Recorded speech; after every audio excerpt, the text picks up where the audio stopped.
Isang taon ng boyfriend ni Shane si Jack at sa kauna-unahang pagkakataon ay maisasama na siya nito sa probinsya para maipakilala sa mga magulang. Wala pa naman silang plano na magpakasal. Nagkataon lang na magdaraos doon ng fiesta at magandang pagkakataon iyon para makilala ni Shane ang partido ng nobyo. Kasama din nilang bumiyahe ang best friend niyang si Alma. Habang daan ay napansin niyang walang kibo ang dati ay madaldal na kaibigan. Hoy, baka mapanis ang laway mo niyan. Sabay kalabit ni Shane kay Alma.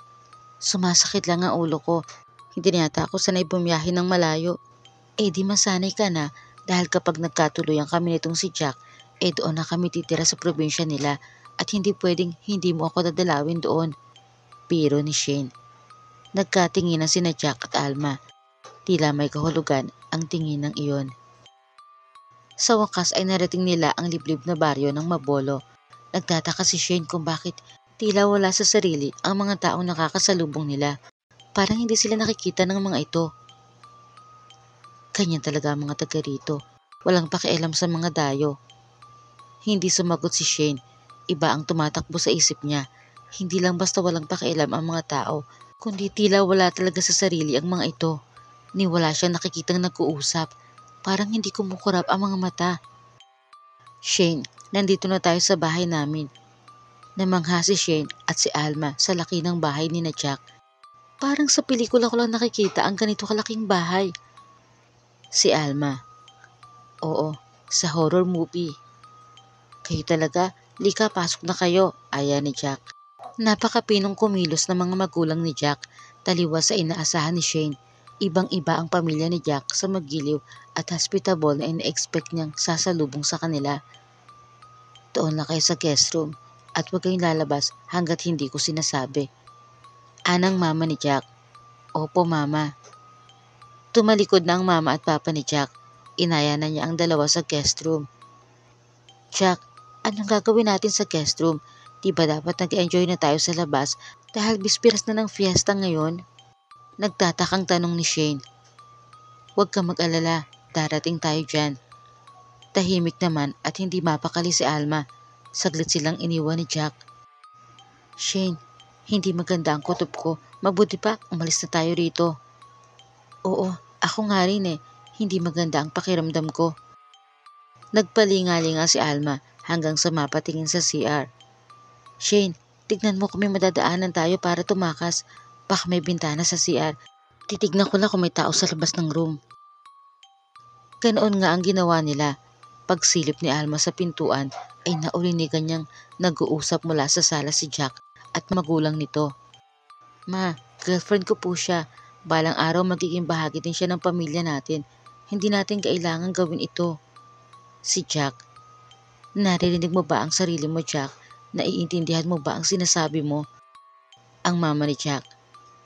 Jack, kailangan natin ng sakripisyo mamayang gabi na mismo sa kabilugan ng buwan. Bago pa kayo nagpunta rito, alam ko nakapagpasya ka na kung sino ang ating magiging alay. Dati mo na itong ginagawa. Dati ka na nagdadala ng sakripisyo para sa katatagan ng ating pamilya. Ngayon ka pa ba kukontra? Paliwanag ng papa niya. Pero mahal ko po siya. Dahil sa narinig ay mabilis na kumilos si Alma. Sinabi niya ito kay Shane at agad silang nagmadali sa mga kilos nila. Sa bintana sa CR sila nakahanap ng daan palabas. Medyo may kataasan pero kailangan nila itong talunin para sa kanilang kaligtasan. Naunang tumalon si Shane. Hahakbang na lang patalon si Alma nang biglang bumukas ang pinto ng banyo. Alma! Si Jack. Nataranta ang dalaga kaya nabigla ito ng talon at medyo napasama ang bagsak niya. Alma, kaya mo bang tumayo? Aray ko. Hawak ni Alma ang paa at balakang. Mula sa bintana ng banyo ay dumungaw si Jack. Shane, huwag ka sumama sa kanya. Sigaw ng lalaki. Shane, tayo na. Pinilit ni Alma na makatayo. Paika-ikaman ay nakuha pang lingunin ni Alma si Jack at isang matalim na tingin ang itinapon niya rito. Malayo-layo na rin ang nalakad nila. Ang lahat ng makasalubong ay iniiwasan. Alma, kailangan na natin makarating sa highway pero sa tingin ko mas lalo pa tayong napapalayo. Magtiwala ka lang Shane, makakarating din tayo. Hindi naman sumuko si Jack. Lakad takbo siya sa paghahanap sa dalawa. hanggang sa abutan na siya ng dilim. "Shane!" Ubod lakas na sigaw niya nang makarating siya sa masukal na gubat. "Shane, hindi ka ligtas sa kanya. Kailangan mong magtiwala sa akin." Sa isang sulok ng gubat na iyon ay nagkukubli sa malalagong dahon ang magkaibigan. "Huwag kang maniniwala sa kanya, Shane. Nililinlang ka lang niya. Nililinlang niya tayo." "Shane, mahal ko. Walang ibang makakapagligtas sa'yo rito kundi ako lang. Hinahanap ka na nila ngayon." Kung talagang mahal ka niya at gusto kanyang iligtas, sana hindi ka na niya isinama rito. Bulong pa ni Alma sa kaibigan. Naiiyak na si Shane sa sitwasyon nila.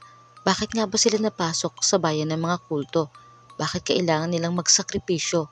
Paano nga ba sila makakatakas kung ang lahat na nakapalibot sa kanila ay kasapi nito? "Shane, kailangan ulit nating maglakad. Kailangan na," ani Alma. Nang masiguro nilang wala na sa paligid si Jack, ay lumabas sila mula sa pinagkukublihan at nagpatuloy sa paglalakad. Subalit may mga nakasalubong silang kailangan nilang harapin at labanan.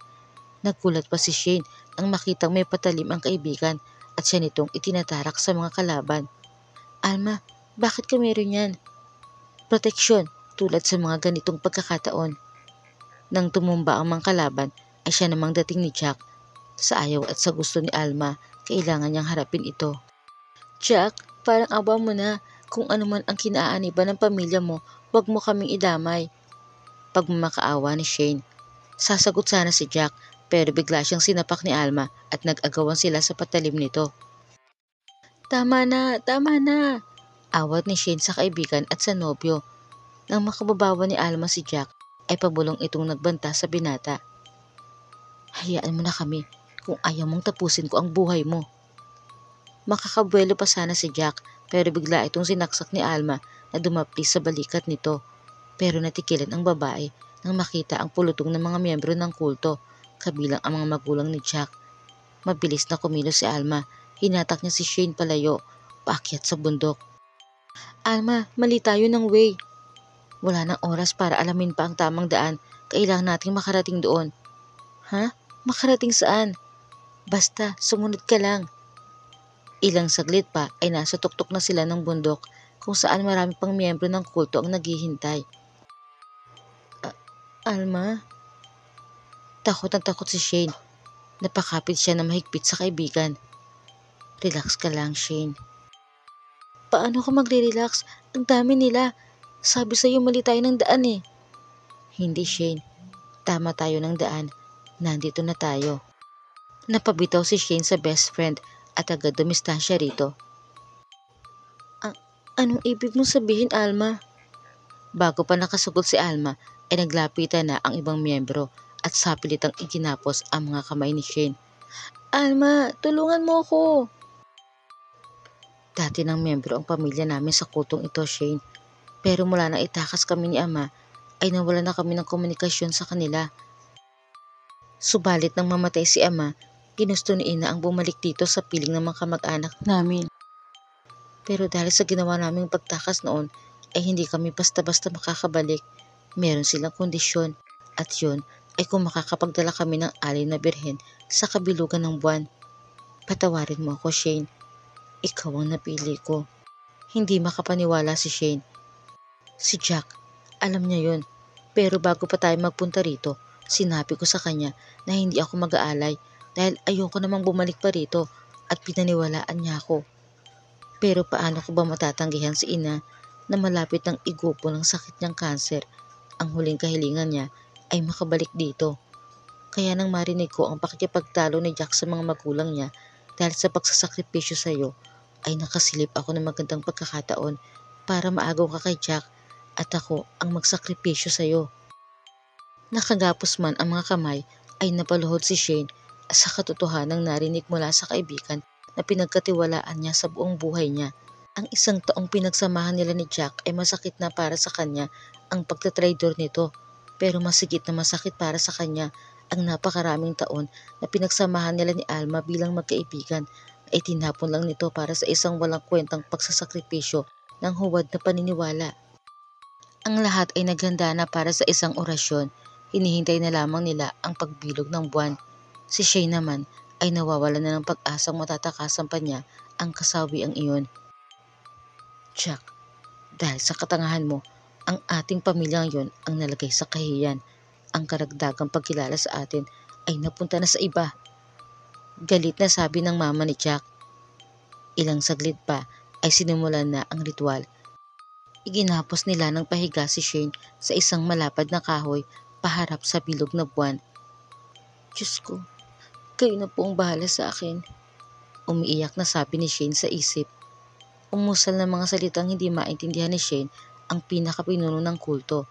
Matapos iyon ay ibinigay nito ang punyal kay Alma na siyang may alay ng sakripisyo. Buong tapang na tinitigan ni Alma ang kaibigan, hawak ang punyal. Subalit ang matatalim na titig nito ay pinalambot ng pagmamahal sa kaibigan na nasa kaibuturan ng kanyang puso. Ang nakakaawang sitwasyon nito dahil sa kanya ay hindi nakayanan ng kanyang dibdib, kaya naman sa halip na kay Shane ay sa sarili niya itinarak ang punyal. Alma! Sigaw ni Shane. Patawad, Shane. Ang huling katagang nabitawan ni Alma bago itutuloy ang bumagsak sa lupa. Nagkagulo ang mga miyembro at mga pinuno ng kulto sa ginawa ni Alma at ang kaguluhang iyon ang sinamantala ni Jack upang malapitan at mapakawalan si Shane. Shane, kailangan mo magtiwala sa akin sa huling pagkakataon. Wala na mapagpipilian si Shane kundi ang tumakbo kasama si Jack. Habulin sila! Sigaw ng ama ni Jack. Marami ang humabol kina Jack at Shane hanggang makarating sila sa ilog. Shane, marunong ka bang lumangoy? Konti lang. Kailangan natin tumawid sa ilog. May kalaliman sa banda roon. Pero kapag nakatawid tayo ay hindi na nila tayo masusundan. Sunod-sunod na tango ang itinugon ni Shane. Ganun nga ang ginawa nila. Ilang miyembro pa ang nagtangkang lumangoy. Pero hindi rin nakaya ng mga ito na sundan pa sila. Nang makarating na sa kabilang ilog, ay hingal na nahiga ang dalawa sa lupa. Nakatingala si Shane sa langit. Shane, patawarin mo ko. Ipinaglaban kita dahil alam kong nagkamali ako sa pagdala ko sa iyo sa amin para maging sakripisyo. Pero hindi kita na ipaglaban. Kung hindi pa nagsakripisyo si Alma, hindi ko pa magagawang maitakas ka. Salamat, Jack. Salamat sa inyo ni Alma dahil sa huli. Pinatunayan niyo sa akin ang pagmamahal niyo. Pero gusto ko nang lumayo. Gusto kong malimutan ang karanasang ito. Tumayo si Jack mula sa pagkakahiga at inalalayan niya si Shane na makatayo rin. Shane, gusto kong sumama sa iyo. Gusto kong kalimutan ang nakaraan ko at mga bahagi nito. Gusto kong magsimula ng buhay sa piling mo. Mahal din ni Shane si Jack, kaya tumanggi man ang isip niya ay buong pagmamahal namang sumasang-ayon ang puso niya. Niyakap ni Jack ang nobya at ang pagyakap din nito sa kanya ay tanda ng kanilang pagkakaunawaan sa bagong bukas na haharapin nila.